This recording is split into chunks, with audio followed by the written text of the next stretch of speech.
महिमा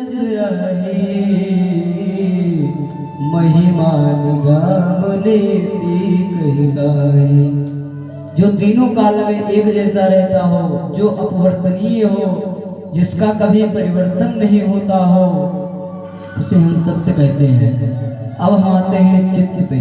चित्त किसे कहते हैं? चित्त किम तो कहते चित्त ज्ञान स्वरूप चित्तम।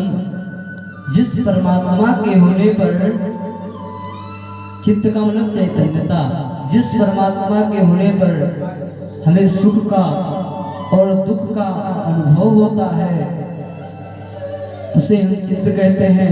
जिस प्रकार से हमारे अंदर चैतन्य स्वरूप परमात्मा विराजमान है, तो हमें सुख का भी अनुभव होगा और दुख का अनुभव होगा। और जिस प्रकार से हमारे अंदर चैतन्य स्वरूप परमात्मा नहीं रहेगा, उस समय ना तो हमें सुख का अनुभव होगा और ना ही दुख का अनुभव होगा। सत धन चित धन आनंद। अब आनंद क्या है? तो सुख स्वरूप आनंद।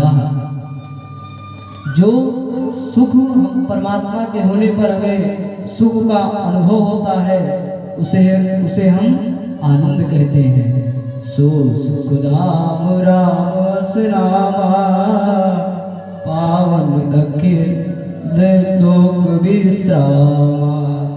राम जिसका नाम है और आराम की तलब है, तो एक काम कर, आराम के शरण में राम राम कर। जिस परमात्मा के होने पर हमें सुख और दुख का अनुभव होता है और हम अच्छे से रहते हैं, आनंद में रहते हैं, उसे हम आनंद कहते हैं। सुख स्वरूप आनंद। और तापत्रय विनाशाय का तटस्थ लक्षण क्या है? तो कहते हैं विशोत्पत्त्यादि हेतवे।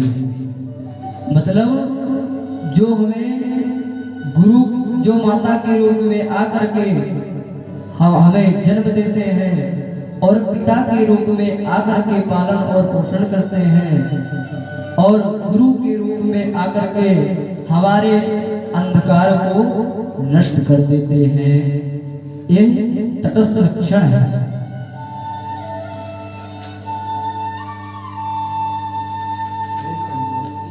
तो हमारी जो तापत्रय है उस दैव के लिए समाप्त हो जाएंगे। और वो तापत्रय कौन कौन से हैं? दैहिक दैविक भौतिक तापा, राम राजे का हो नहीं व्यापा। दैहिक ताप उसे कहते हैं। दैहिक ताप हम उसे कहते हैं जो हमारे शरीर के द्वारा कष्ट उत्पन्न हो।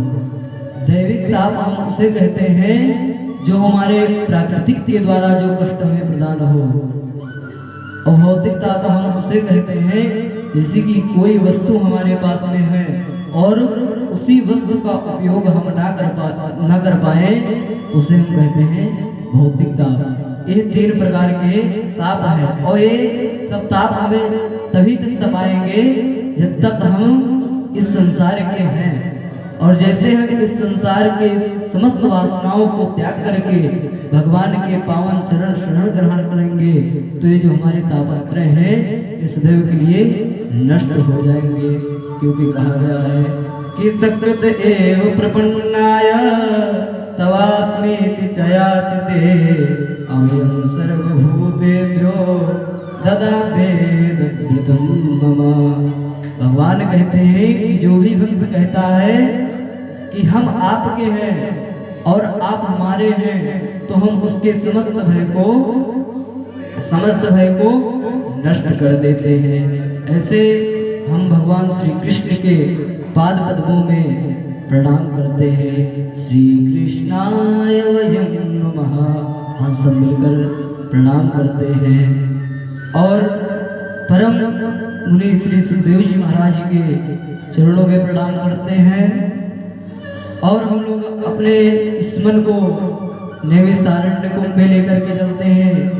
नैमिषारण्य एक ऐसा स्थान है जहाँ पर समस्त सिद्धि प्रदान है, समस्त सिद्धि को प्रदान करने वाला है। क्योंकि तीरथ वर्णय विश्वविख्याता अति पुनीत साधक सिद्धिदाता सुमति भूमि तल हृदय अगाधो